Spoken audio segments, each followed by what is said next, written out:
watch me sway, darkness falls and we all pray, hoping for the light of day. Down to the river I have held the devil's hand, felt the weight of my own sin, burdened by the heart of man. Down to the river, down to the river. Oh, bury me, carry me, oh, far beneath, oh, fire and water me, going down deep, saying, oh, bury me, carry me, oh, far beneath, oh, fire and water me, washing me clean, kerosene creek.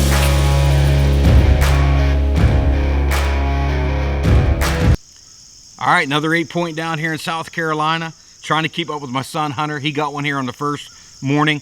I seen a shooter in this field, so I came back here today to hunt it. Ethan doesn't have his tags yet. We're waiting for those tags in the mail. As soon as he gets his tags, I'm going to take him out here. So I came out here and slid into an area. This is a long finger right here, and I was up on this other group of hardwoods. There's a big group of hardwoods, big plot of woods there. I'm sitting in a cedar looking at this finger. It's a long finger, and in the mornings what I see a lot of times, we have groups of does here, 2 does and a fawn here, and then over here there'll be another mother and a fawn, and over here there'll be a mother and 2 fawns. And what these bucks are doing is they're going from, I watch them walk from doe to doe to doe group, and that's how Hunter caught his, and I caught mine today. And you're going to see some in some of the videos, some chasing here today. He was lip curling right before I shot him. So I slide up in there in the morning, and right off the bat, out comes one doe out of this long finger. Hardwoods in here, but really pin oaks. There's a lot of nice pin oak trees in here. White oaks are farther down. White oaks are back in there.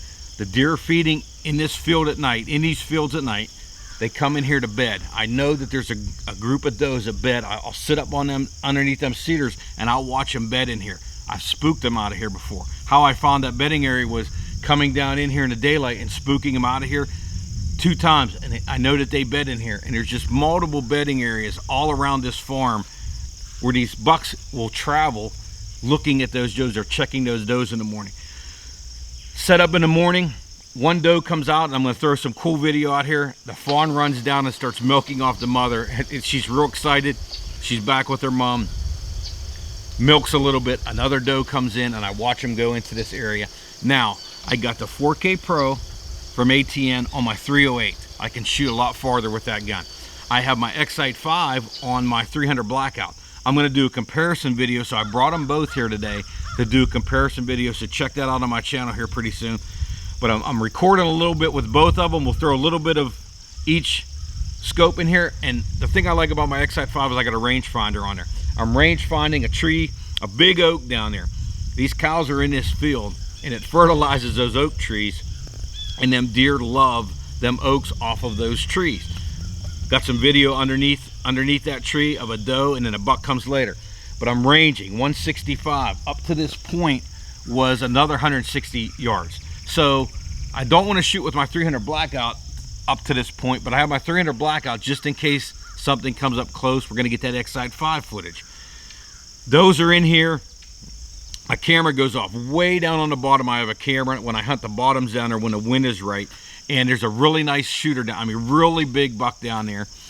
I catch him coming up through, and I don't get video of him, but I see pieces of him coming up through this way. I'm waiting for him to pop out. Sat there about 45 minutes to an hour, and off to my right, we're going to show the video now, is a nice 8-point. It may be this one. I think it was a little bit smaller 8-point that's running around, but it goes down through the field, comes up over, and I know it's coming up into this bedding area. He's going to come up and he's going to hit these does. Sit there a little bit longer, another 45 minutes to an hour. It's about 10 o'clock now, and I look up over here to my left off of that, looking up into here, and flock of turkey up there. Nice gobbler. I'm recording them, and I catch in this area here, when I look from them cedars into here, there's pockets that I can see, especially where them big pin oaks are. And I can see deer in there, and they're coming out this way. Out in the field, out pops a doe. Record a little bit, out comes another doe.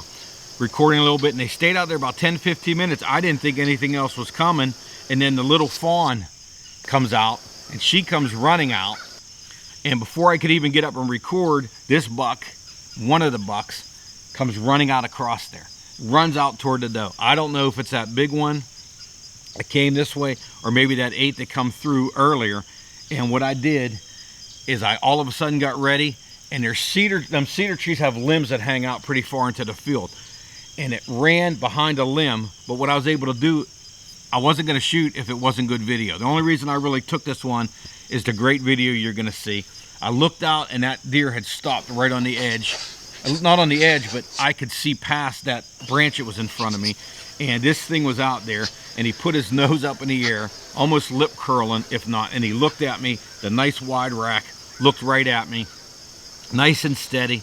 I took a little bit of time to get situated there, and I put it right through him, dropped him right there on sight. He did get up and come down here just a little bit, but dropped my first deer of the year, 2023, here in South Carolina. And we got 2 other really nice shooters on here. I'm going to bring Ethan out here in the next couple of days whenever he gets his deer tags. We got a couple more deer about 800, 900 yards away from us, and we are on a roll here.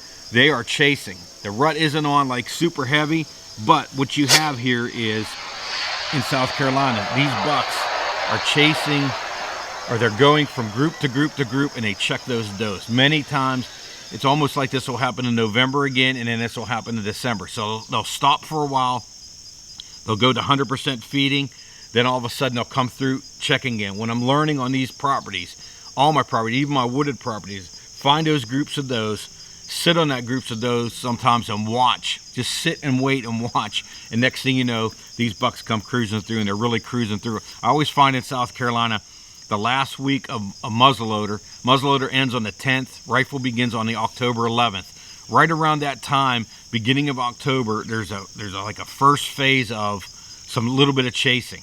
Then it's going to slow down here. End of October gets tough. November we hit it again, and then in South Carolina here, you got a December. I've taken some deer in December like this, in areas like this, where does will be out in the fields, and then them bucks come through checking them. So thanks for liking, watching, subscribing. We got more coming this year. We are gonna get Ethan out here pretty soon to hopefully he gets a nice 8. Stay tuned for more.